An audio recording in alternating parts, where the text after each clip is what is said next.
Hello students, welcome you all in the lecture number 4 of the volumetric analysis. In last lecture यानी कि lecture number 3 में हमने देखा था कि जो different टाइप के टाइट्रेशंस होते हैं, जैसे कि एसिड बेस टाइट्रेशन है, ऑक्सीडेशन रिडक्शन टाइट्रेशन है या फिर प्रिसिपिटेशन टाइट्रेशन है। इन टाइट्रेशन में हम कौन से प्राइमरी स्टैंडर्ड यूज़ करते हैं उसके एग्जाम्पल हमने लास्ट लेक्चर में डिस्कस किए थे। ओके, उसके बाद हमने देखा था कि नॉर्मलिटी क्या होती है, मोलरिटी क्या होती है, यानी कि जो कॉन्सेंट्रेशन एक्सप्रेस करने के लिए जो टर्म्स यूज़ की जाती है वो टर्म्स क्या होती है, वो भी हमने लास्ट लेक्चर में देखा था।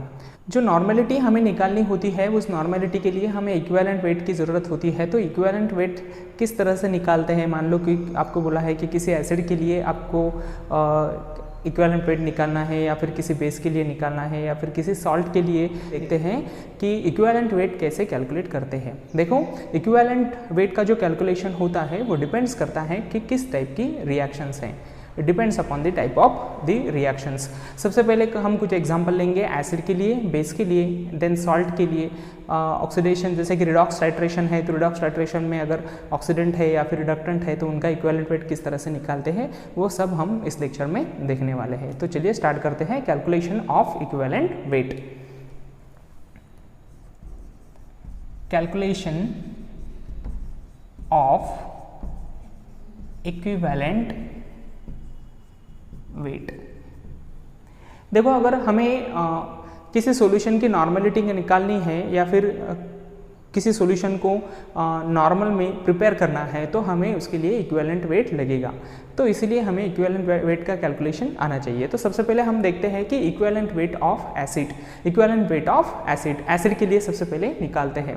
देखो, इक्विवेलेंट वेट का कैलकुलेशंस डिपेंड्स करता है कि किस टाइप की रिएक्शन है, depends upon the type of reaction. तो हम देखते हैं कि एसिड के लिए कैसे निकालते हैं equivalent weight of acid. Equivalent weight of acid. देखो, एसिड का इक्विवेलेंट वेट कैसे निकालते हैं। सबसे पहले आप उस एसिड का मॉलिक्यूलर वेट लीजिए, molecular weight of that particular acid, molecular weight. Then count the number of replaceable H positive ions, यानी कि उसमें कितने रिप्लेसेबल हाइड्रोजन्स है।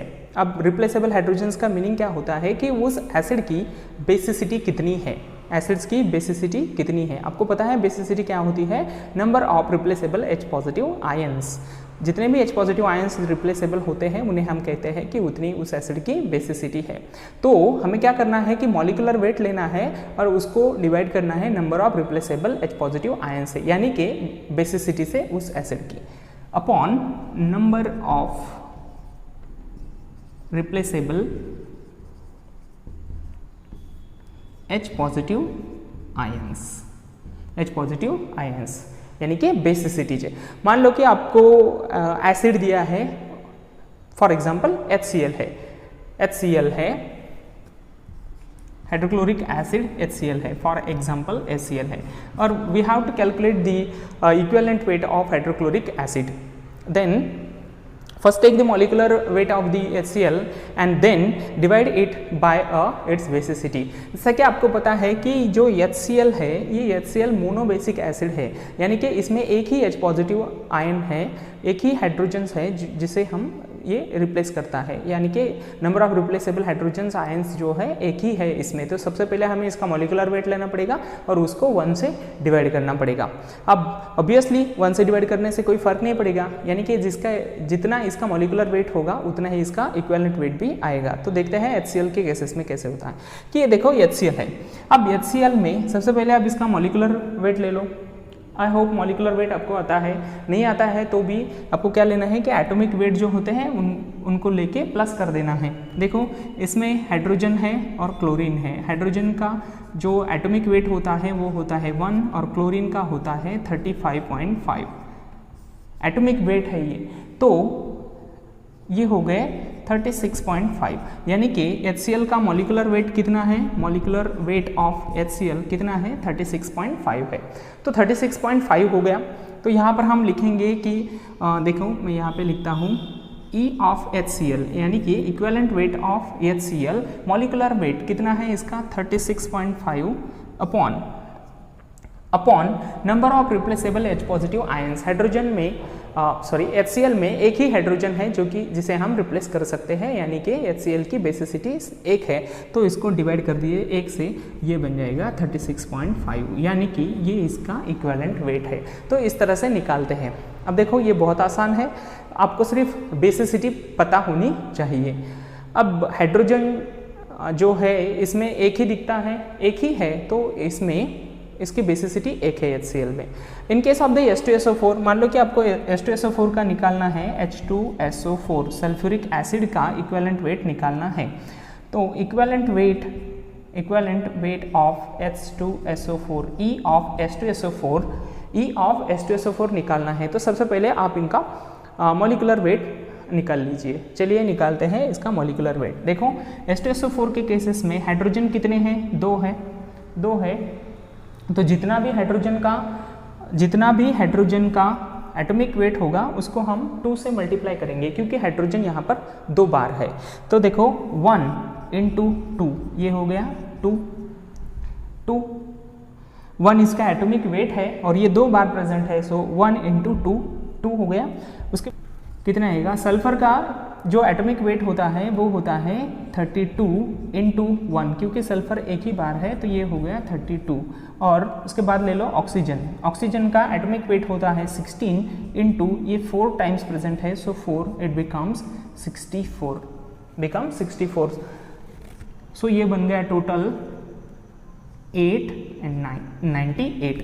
तो इसका मॉलिक्यूलर वेट कितना आएगा, H2SO4 का मॉलिक्यूलर वेट कितना आएगा, मॉलिक्यूलर वेट ऑफ H2SO4 आएगा 98 होता है मॉलिक्यूलर वेट H2SO4 का। तो यहाँ पर अगर आपको इक्विवेलेंट वेट निकालना है तो हम क्या लेंगे, यहाँ पर मॉलिक्यूलर वेट लेंगे, इसका molecular weight upon number of replaceable H positive ions. तो मॉलिक्यूलर वेट कितना आया इसका 98 आया है। इसको हम इसके बेसिसिटी से डिवाइड कर देंगे। तो आपको पता है कि H2SO4 की जो बेसिसिटी होती है वो 2 होती है, क्योंकि इसमें 2 हाइड्रोजन रिप्लेसेबल होते हैं। तो ये होगा अपॉन 2, इट बिकम्स 49। तो ये है equivalent weight of H2SO4। Equivalent weight of H2SO4 कितना हो गया 49। ठीक है। तो देखो हाइड्रोजन HCl में एक ही हाइड्रोजन है, तो उसको हमने उसके मॉलिक्यूलर वेट में उससे 1 से डिवाइड कर दिया। H2SO4 डाइबेसिक एसिड है, तो इसके मॉलिक्यूलर वेट को 2 से डिवाइड कर दिया, इट बिकम्स 49। तो ये 49 इसका इक्विवेलेंट वेट होता है। और एक एग्जांपल लेते हैं फॉस्फोरस एसिड का।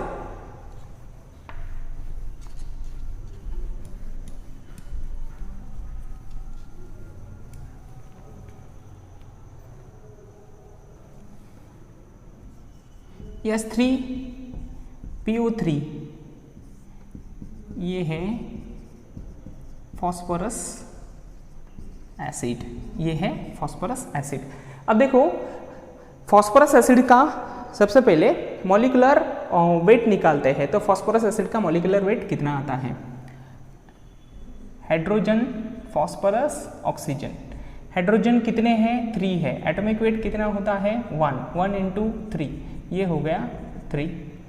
उसके बाद आता है फॉस्फोरस। तो देखो फॉस्फोरस का जो एटॉमिक वेट होता है वो फॉस्फोरस का एटॉमिक वेट है 31।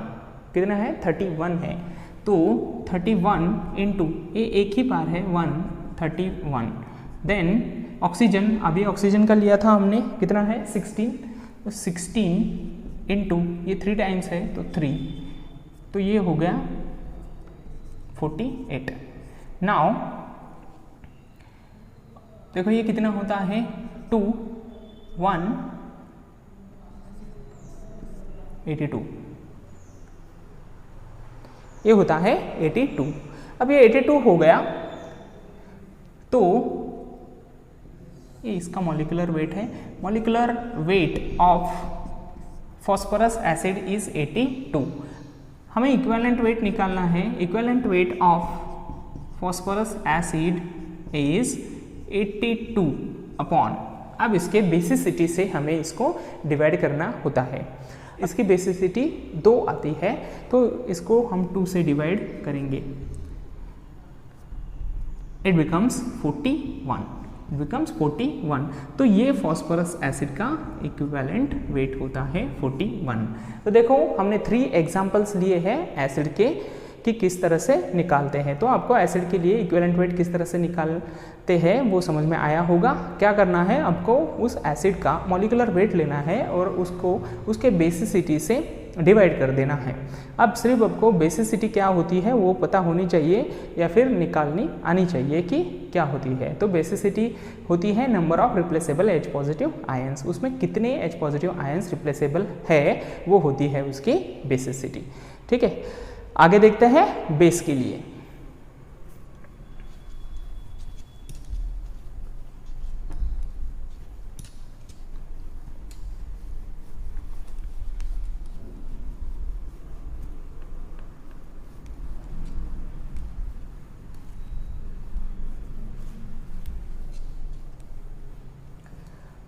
सो देखिए इक्विवेलेंट वेट ऑफ बेस,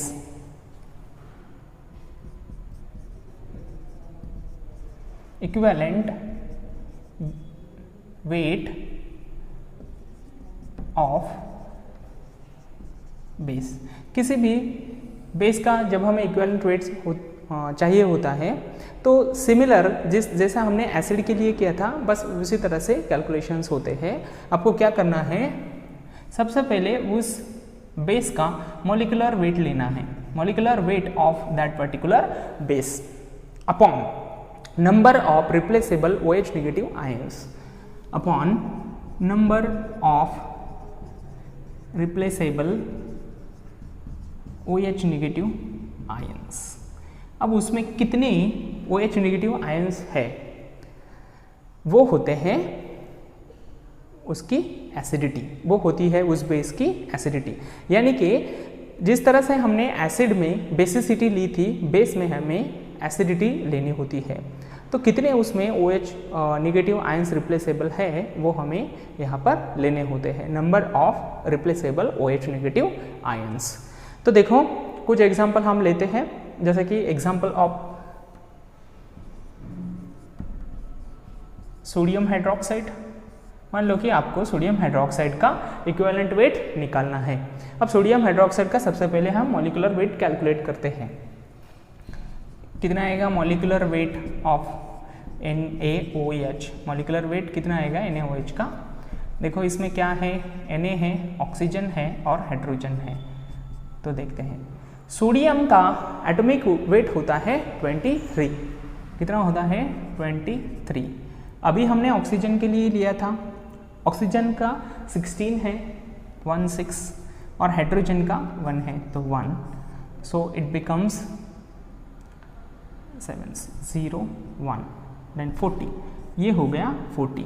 तो कितना है मॉलिक्यूलर वेट ऑफ NaOH, वो है 40। अब इक्विवेलेंट वेट निकालना है हमें E of NaOH, equivalent weight of NaOH is molecular weight 40 upon number of replaceable OH negative ions. तो देखो इसकी एसिडिटी कितनी है, इसमें एक ही रिप्लेसेबल OH नेगेटिव आयंस है तो यहाँ पर आएगा 1। तो इक्विवेलेंट वेट कितना होगा, इक्विवेलेंट वेट होगा 40, यानी कि इसका मॉलिक्यूलर वेट और इक्विवेलेंट वेट सेम ही है। जब एसिडिटी या बेसिसिटी 1 होती है तो इक्विवेलेंट वेट वही आएगा जितना मॉलिक्यूलर वेट होगा, जैसा कि HCl में आया था, यहाँ पर NaOH में भी वैसा ही आता है। ठीक है, अब दूसरा एग्जांपल लेते हैं कैल्शियम हाइड्रोक्साइड का, CaOH/2 कैल्शियम हाइड्रोक्साइड का दूसरा एग्जांपल देखो, या फिर KOH लेते हैं। चलो KOH लेते हैं,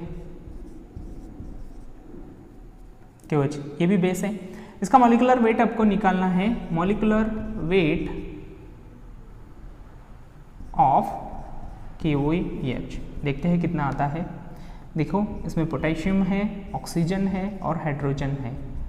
तो पोटेशियम का एटॉमिक वेट होता है 39, ऑक्सीजन का है 16 और हाइड्रोजन का है 1। तो ये हो गया 10 6 1 56, कितना हो गया? 56 हो गया। अब 56 है, मॉलिक्यूलर वेट इज 56। आपको क्या निकालना है? इसका इक्विवेलेंट वेट निकालना है, तो E ऑफ KOH ये आएगा, यानी कि इक्विवेलेंट वेट ऑफ KOH आएगा मॉलिक्यूलर वेट यानी कि 56 अपॉन इसका जो भी एसिडिटी आएगी यानी कि number of replaceable OH negative ions. देखो इसमें भी 1 ही है तो ये आएगा 1, इट बिकम्स 56। तो देखो जिस तरह से इसमें भी 1 है, इसमें भी 1 ही है, तो मॉलिक्यूलर वेट को हम डिवाइड करेंगे 1 से, इट बिकम्स 56। तो इक्विवेलेंट वेट ऑफ KOH भी आता है 56। और एक एग्जांपल लेते हैं कैल्शियम हाइड्रोक्साइड का।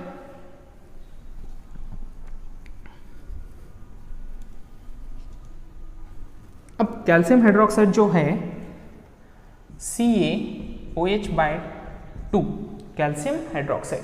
In case of the calcium hydroxide सबसे पहले हम इसका मॉलिक्यूलर वेट निकालते हैं। मॉलिक्यूलर वेट ऑफ CaOH/2 क्या होगा?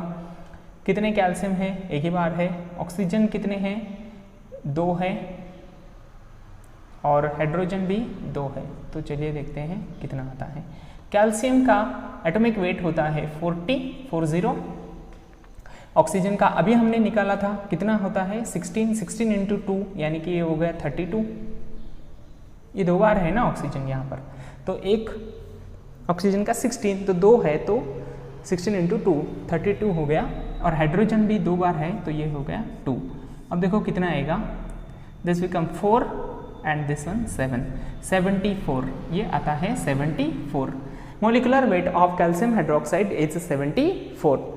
नाउ कैल्शियम हाइड्रोक्साइड्स में कितने रिप्लेसेबल OH नेगेटिव आयंस है, यानी कि ये कितने OH नेगेटिव आयंस इसके सॉल्यूशन में फर्निश करता है? तो 2 करता है। कितने करता है? 2 करता है। तो यहाँ पर हमें क्या करना होगा?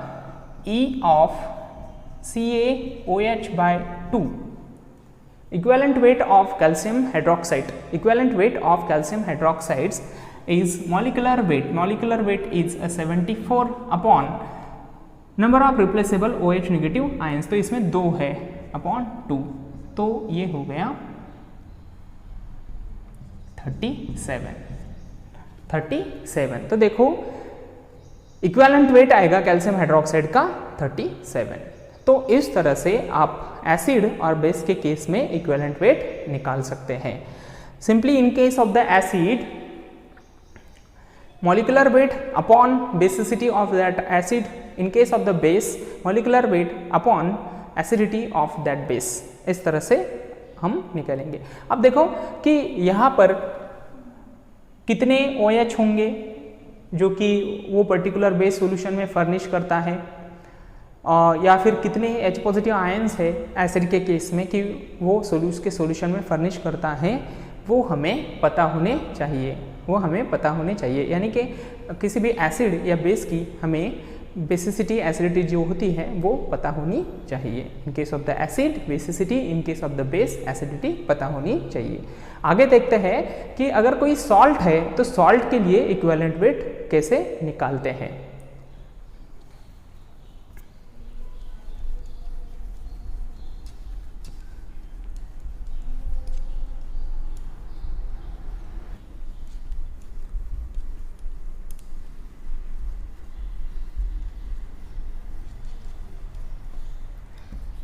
देखो इक्विवेलेंट वेट ऑफ सॉल्ट। अब किसी सॉल्ट का इक्विवेलेंट वेट कैसे निकालते हैं? देखो अगर वो सॉल्ट है तो उसमें आयंस होंगे, कटायंस भी होंगे और अनायंस भी होंगे। तो सॉल्ट तो आपको पता है कि ऐसे ही बनता है, कटायंस और अनायंस से। तो क्या आपको क्या करना है? For salt equivalent weight of salt के लिए आपको क्या करना है? उसका मॉलिक्यूलर वेट लेना है, molecular weight of that salt के केस में हम मतलब फार्मूला वेट भी कह सकते हैं। आपको क्या करना है, उसका मॉलिक्यूलर वेट लेना है और उसको टोटल चार्ज ऑन कटायन जो भी है, टोटल चार्ज ऑन कटायन जितना भी है उससे उसको डिवाइड कर देना है। तो total charge on cation, cation क्या होता है, पॉजिटिवली चार्ज स्पीशीज उस सॉल्ट का, उस पर जितना भी चार्ज है उस चार्ज से, मतलब टोटल चार्ज जितना भी कटायन पे होगा उस चार्ज से मॉलिक्यूलर वेट को डिवाइड कर देना है। For a salt molecular weight upon total charge on cation. तो देखो हम एग्जांपल लेते हैं सोडियम क्लोराइड का। फॉर एग्जांपल सोडियम क्लोराइड, ये सॉल्ट है सोडियम क्लोराइड। अब इसका एग्जांपल लेते हैं। इस देखिए इसका मॉलिक्यूलर वेट कितना आता है, molecular weight of NaCl, molecular weight कितना आता है देखते हैं। इसमें क्या है, Na पॉजिटिव है और Cl निगेटिव है। तो Na पॉजिटिव सोडियम के लिए हमने NaOH के केसेस में देखा था कि सोडियम का एटॉमिक वेट होता है 23, एटॉमिक वेट होता है 23। पॉजिटिव चार्ज से या फिर नेगेटिव चार्ज से उस पर कोई फर्क नहीं पड़ने वाला, क्योंकि इलेक्ट्रॉन ऐड होने से या फिर निकल जाने से उसके वेट पे कोई फर्क नहीं पड़ता है। तो कटायन है, पॉजिटिव चार्ज है, तो कंफ्यूज मत होना।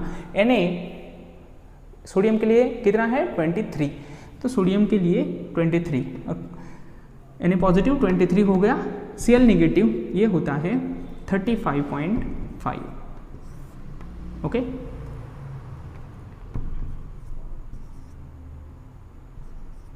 दिस बिकम 58.5, 58.5 ये हो गया इसका मॉलिक्यूलर वेट, मॉलिक्यूलर वेट हो गया। अब आपको क्या करना है कि टोटल चार्ज ऑन कटायन, इसका इक्विवेलेंट वेट निकालना है। E of NaCl molecular weight ले लो, कितना है 58.5 upon total charge on cation. इसका कटायन कौन सा है, ये है सोडियम। कितना चार्ज है इस पे 1, तो उसको 1 से डिवाइड कर दो, इट बिकम्स 58.5। तो ये हो गया इस सॉल्ट का NaCl का इक्विवेलेंट वेट, ये हो गया NaCl का इक्विवेलेंट वेट। तो कोई भी सॉल्ट होगा तो आपको इसी तरह से लेना है, molecular weight upon total charge on cation, या फिर आप अनायन भी ले सकते हैं, टोटल चार्ज ऑन अनायन भी ले सकते हैं। ठीक है, टोटल चार्ज ऑन कटायन लीजिए या फिर टोटल चार्ज ऑन अनायन लीजिए।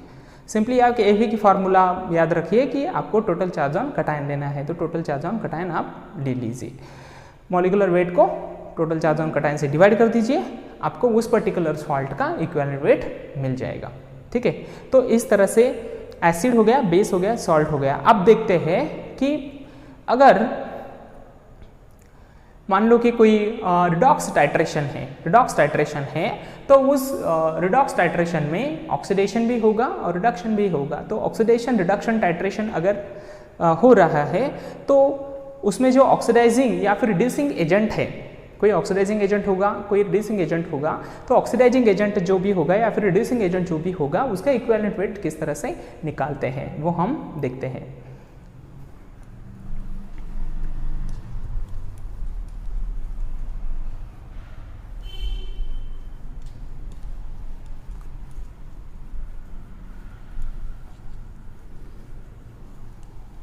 इक्विवेलेंट वेट ऑफ ऑक्सीडाइजिंग और reducing agent, equivalent weight of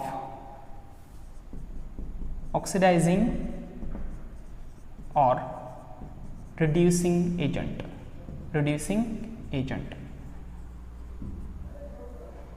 oxidising या फिर रिड्यूसिंग एजेंट का इक्विवेलेंट वेट कैसे निकालते हैं। देखो आपको क्या करना है, सबसे पहले आपको लेना है उसका मॉलिक्यूलर वेट, उस पर्टिकुलर ऑक्सीडाइजिंग या फिर रिड्यूसिंग एजेंट का आपको मॉलिक्यूलर वेट लेना है, मॉलिक्यूलर वेट लेना है। Then number of electron gain और लॉस्ट इन दैट रिएक्शन, उस रिएक्शन में कितने इलेक्ट्रॉन गेन होते हैं या फिर लॉस्ट होते हैं, गेन होते हैं या फिर लॉस्ट होते हैं। नंबर ऑफ इलेक्ट्रॉन गेन और लॉस्ट वो आपको देखना है। नंबर ऑफ इलेक्ट्रॉन्स गेन और lost, number of electron gain और लॉस्ट। किसके लिए? अगर मान लो कि ये रिडॉक्स टाइट्रेशन है तो उसमें ऑक्सीडाइजिंग एजेंट भी होगा, रिड्यूसिंग एजेंट भी होगा। क्योंकि हम वॉल्यूमेट्रिक एनालिसिस पढ़ रहे हैं तो ये टाइट्रेशन का टाइप होता है, ये भी हमें पता है कि रिडॉक्स टाइट्रेशन भी होता है, तो उसमें ऑक्सीडाइजिंग एजेंट भी होंगे, रिड्यूसिंग एजेंट भी होंगे। तो जो भी उसमें रिएक्शंस हो रही है उस रिएक्शंस में नंबर ऑफ इलेक्ट्रॉन गेन और लॉस्ट जो है, गेन लीजिए या फिर लॉस्ट लीजिए, आपको मॉलिक्यूलर वेट को उससे डिवाइड कर देना है, उस पर्टिकुलर ऑक्सीडाइजिंग या रिड्यूसिंग एजेंट्स का इक्विवेलेंट वेट हमें मिल जाएगा। ठीक है, तो इस फार्मूला से आप निकाल सकते हैं। आप ऑक्सीडेशन स्टेट को चेक कर लीजिए, उसमें जो आयंस होंगे, जो भी ऑक्सीडाइजिंग या फिर रिड्यूसिंग एजेंट्स है, उसके ऑक्सीडेशन स्टेट को चेक कर लीजिए, आपको पता चलेगा कि उसमें कितने इलेक्ट्रॉन गेन हुए हैं या फिर कितने इलेक्ट्रॉन लॉस हुए हैं। जो भी नंबर ऑफ इलेक्ट्रॉन्स होंगे गेन और लॉस्ट, आप गेन लीजिए या फिर लॉस लीजिए, उसको मॉलिक्यूलर वेट से डिवाइड कर दीजिए, आपको इक्विवेलेंट वेट मिल जाएगा, जो भी ऑक्सीडाइजिंग रिड्यूसिंग एजेंट्स होगा उसका। ठीक है, तो ये होता है how calculation of equivalent weight. किस तरह से इक्विवेलेंट वेट हम एसिड के लिए, बेस के लिए, सॉल्ट के लिए या फिर ऑक्सीडाइजिंग रिड्यूसिंग एजेंट्स के लिए कैलकुलेट कर सकते हैं।